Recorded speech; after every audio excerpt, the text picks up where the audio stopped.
E hoje nós vamos falar um pouco sobre a rotina na penitenciária. É pra garantir a paz que o malandro vai pra guerra. Treta de ladrão, pilantra enforcado na cela. Fogo no pavilhão, explode a rebelião. Escreve com sangue a nossa reivindicação. Seja muito bem-vindo, muito bem-vinda ao maior canal aqui do YouTube falando sobre o sistema prisional. Vamos falar agora um pouco sobre a questão da rotina dentro das penitenciárias, né? Eu sempre quero deixar um convite feito para você assistir a playlist do CDP. Por quê? É muito importante para você depois fazer uma comparação de como vai mudando o sistema, né? Você sai ali do regime que é o provisório, que é feito do CDP, uma rotina mais desgastante. Depois, quando o preso ele é condenado, ele vai para o sistema, a gente chama, né? Desce para o sistema, é quando ele vai para a penitenciária. Então, se você gosta do tema, siga a playlist, que tá tudo organizado passo a passo, para que você possa realmente entender toda a dinâmica do mundo prisional. E é claro, não se esqueça de se inscrever no canal para nossa meta de 200 mil inscritos ainda esse ano. Se inscreva, deixa seu like, seu comentário, porque isso ajuda demais o nosso trampo, beleza? Vamos lá. Então eu quero trabalhar aqui com algumas rotinas, principalmente para a gente saber e deixar sempre fixado que a questão da rotina vai ter impacto justamente no tamanho da unidade, né? Você já assistiu aos vídeos anteriores que fala sobre os modelos de penitenciária.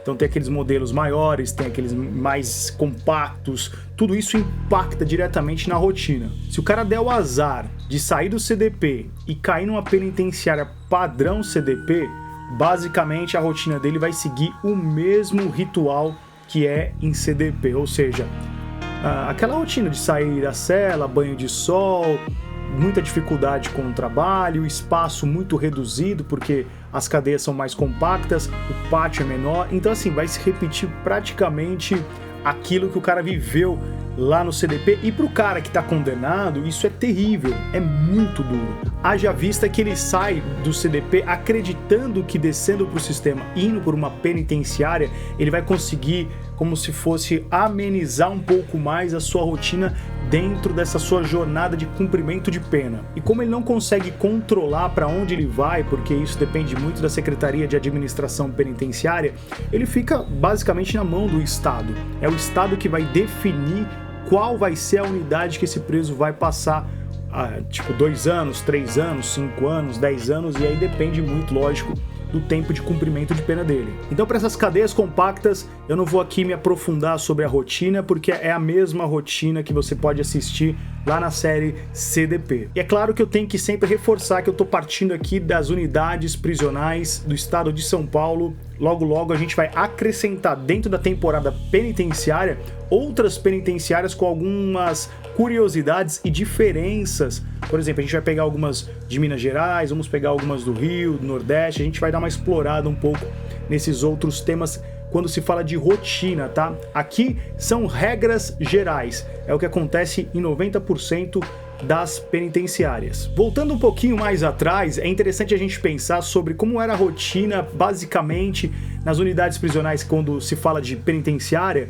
Por exemplo, você tinha lá muito jogo de futebol, você tinha aquelas unidades grandes, né? Sempre pego como exemplo Carandiru, penitenciária do estado, outras penitenciárias que ficavam e ficam no interior do estado de São Paulo. A rotina era mais tranquila, né? Porque o cara tinha bastante espaço para andar, então ele tinha um banho de sol, ele conseguia andar bastante, jogava futebol, campos, até campo de futebol, por exemplo, de padrão até oficial, cara. Tem histórias de jogadores profissionais, tipo o Neto, que já foi jogar na detenção, né, no Carandiru. Dentro da nossa série Carandiru também você vai encontrar que, por exemplo, artistas iam lá fazer, por exemplo, shows, tinha, por exemplo, tinha teatro, havia palestra, né? Até aquele médico Drauzio Varela fez muitas palestras de prevenção contra o HIV. Então, assim, você percebia que antes das megas rebeliões, antes de toda a mudança do sistema prisional, a rotina era muito mais tranquila, né? Vou colocar assim, porque era mais tranquila para o cara passar o dia dele preso. E, novamente, por conta dessa guerra que aconteceu no sistema prisional, por conta desse domínio que as organizações criminosas acabaram obtendo dentro desse universo, logicamente que um desses benefícios, digamos assim, dessa rotina, ela foi cada vez mais reduzindo. O Estado foi cada vez mais tirando. Outro exemplo, só para você entender a dinâmica, até mesmo a quantidade de visita, entravam 10 pessoas por preso, podia entrar primo, podia entrar amigo, podia entrar quem fosse dentro daquela rotina, né?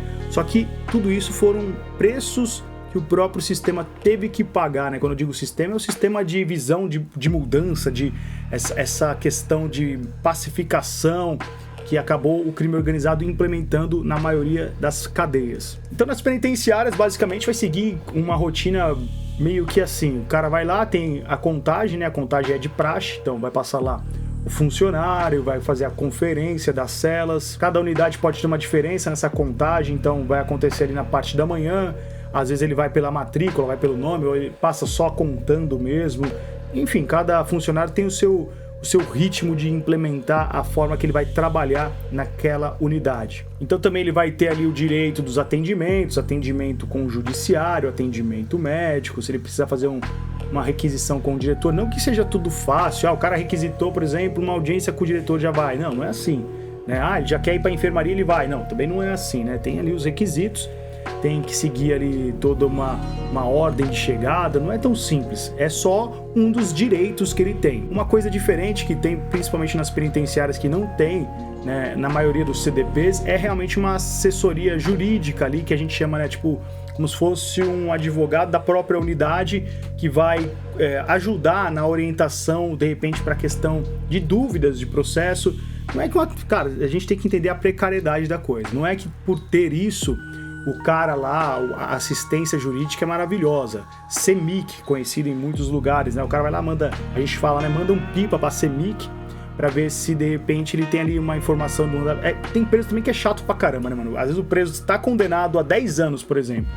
E aí ele manda um pipa pra CEMIC perguntando assim, e aí, como é que tá meu processo? Pô, mano, você tá condenado, velho. Tipo, não faz muito sentido a pergunta, né? É uma pergunta que...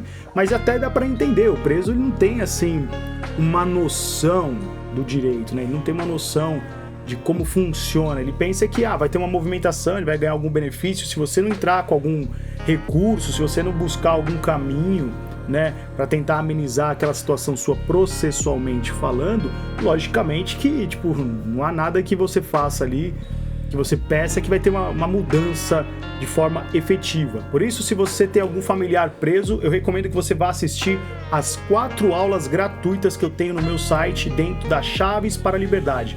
Assista lá de forma gratuita, vai te dar uma noção assim muito bacana sobre esse universo, porque às vezes você dando uma informação, você orientando, você ajudando no caminho, você pode encurtar o tempo desse preso dentro do sistema prisional. Como você faz para assistir essas aulas? Tá aqui embaixo dentro do meu site, é só você clicar, entrar lá e participar. Se tiver alguma dúvida, deixa no comentário que eu mando um link direto para você, fechou? Então ele vai ter os atendimentos, claro que também vai ter uma escassez maior na questão do atendimento com o advogado, porque também o advogado não vai ter muito o que falar pro cara, né, mano? O cara já tá condenado, então tem toda uma variação que já vai mudando um pouco a rotina dentro da penitenciária. Ela vai ficando um pouco mais igual e mais, digamos assim, pacata, justamente porque não tem grandes novidades quando a gente fala de penitenciária. E aí está um dos grandes problemas que o Estado tem, que é na questão da ocupação. O preso, muitas vezes, ele não quer ficar ocioso lá, né? Eu posso falar isso aqui com bastante tranquilidade. A maioria gostaria de estar ocupando o seu tempo de qualquer forma. Talvez fazendo algum trabalho dentro da unidade, com algum trabalho que alguma empresa implementasse algum projeto. Você tem algumas unidades, bibliotecas, então você até pode pedir ali, para até uma questão de remissão de pena, você pede alguns livros, lê, entendeu? Tem toda uma estratégia para você tentar diminuir o tempo de pena, que você vai assistir lá dentro das minhas aulas que eu deixei para você que tem um familiar preso. Então, o mais difícil realmente dentro do sistema é a ocupação, ou seja, não ficar de forma ociosa, não ficar ali com o tempo livre, porque o cara com a cabeça vazia, né, meu, já tem aquele ditado, cabeça vazia, oficina do capiroto, né, mano, e aí ele vai ficar ali jogando baralho, usando droga, cara, é um barato que não dá pra entender. O Estado deveria investir um pouco mais de energia nessa questão da ressocialização, de ofertar àquele cara que está cumprindo a sua pena algum mecanismo para que ele pudesse sair da prisão e ter pelo menos alguma luz, né? Algum horizonte. Mas nós sabemos que a máquina ela depende muito do mal. Então é importante que o Estado tenha o vilão para que ele ofereça a segurança. Então ele tem ali um sistema que se retroalimenta, que é o sistema prisional, e ele oferece a segurança. Olha, eu como Estado estou te protegendo, cidadão de bem. Então é um papo que a gente precisa discutir, e eu vou discutir isso lá depois na área de membros, fazendo um trabalho mais específico sobre essa questão de ressocialização. Venha fazer parte também da área de membros aqui do canal. E quando não se tem ali uma atividade, trabalho, o cara não consegue encontrar ali um caminho para ocupar a mente dele, logicamente que ele vai ficar tentado a entrar para um setor, para poder fazer as atividades do setor, para entrar para o esporte. Tudo isso já está explicado aqui dentro do canal, o que significa setor e esporte. Então ele vai tentar buscar de alguma forma não ficar ali, né, mano, moscando, né? Vamos dizer assim, o papo reto, ficar moscando na cadeia. Alguma coisa o preso vai buscar fazer, né?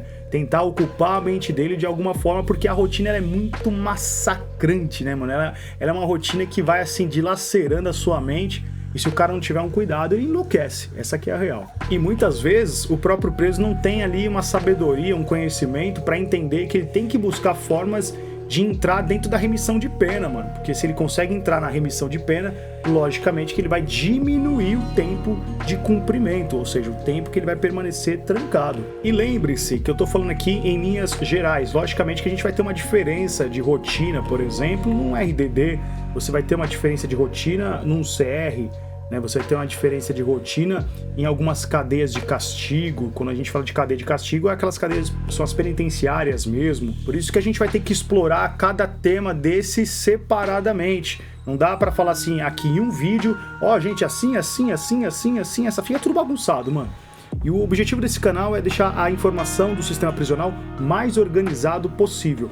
Por isso o teu apoio, deixando o like, comentando e se inscrevendo no canal é muito importante, até para motivar a gente a fazer mais vídeos. Cara, se você soubesse o tanto de pauta que ainda tem para ser gravado, você não tem noção de quanta coisa a gente precisa colocar aqui para você entender como é complexo o sistema prisional. Então, resumindo a rotina da penitenciária, o cara vai acordar ali, vai ter a contagem, vai pagar o café, né? Ele vai tomar o café da manhã dele, basicamente igual a um CDP. Depois ele vai para o banho de sol, vai ter ali as atividades que ele vai fazer, andar no pátio, de repente tentar fazer uma física, né? Ele vai tentar ali fazer alguma coisa para ocupar a parte da manhã, vai almoçar. Engraçado que algumas penitenciárias não vai ter o problema de o cara entrar e ficar trancado. Às vezes o funcionário na unidade abre de manhã e só tranca à tarde, né? Então ele fica basicamente desde a parte da manhã até a parte da tarde solto dentro do pátio ali, então ele almoça, conversa com um, conversa com outro. Algumas unidades vai permitir que o cara tenha ali um espaço para fazer física, então eles vão criar aqueles halteres para fazer uma musculação, praticar algum tipo de atividade física. E na parte da tarde ele é recolhido novamente para aquela cela, será trancado, né, em torno de 4 horas da tarde, onde vai ser pago a janta dele em torno ali das 5 horas da tarde, e ali novamente ele vai para a parte que a gente chama de descanso, vai assistir ali uma novela, vai assistir alguma coisa, mas essa rotina da cela eu falo no nosso próximo encontro, e aí a gente vai falar sobre a rotina da cela de penitenciária. A gente falou sobre as regras, a gente falou sobre a rotina do dia a dia ali, mas para que a gente entenda o banho de sol, como é que é mais ou menos ali a dinâmica, né, do seu cotidiano. Mas no próximo vídeo eu quero entrar na cela, porque a cela tem coisas, algumas curiosidades que são particulares de cada cela. Então não perca o nosso próximo vídeo falando sobre esse tema específico, beleza? Muito obrigado pela sua atenção, não se esqueça de se inscrever no canal, deixar o seu like, deixar o seu comentário. Se você quiser saber mais sobre a minha história, livro Lodebar, todos os links aqui embaixo na descrição. Eu sou Arquimedes de Castro e até nosso próximo encontro. Valeu!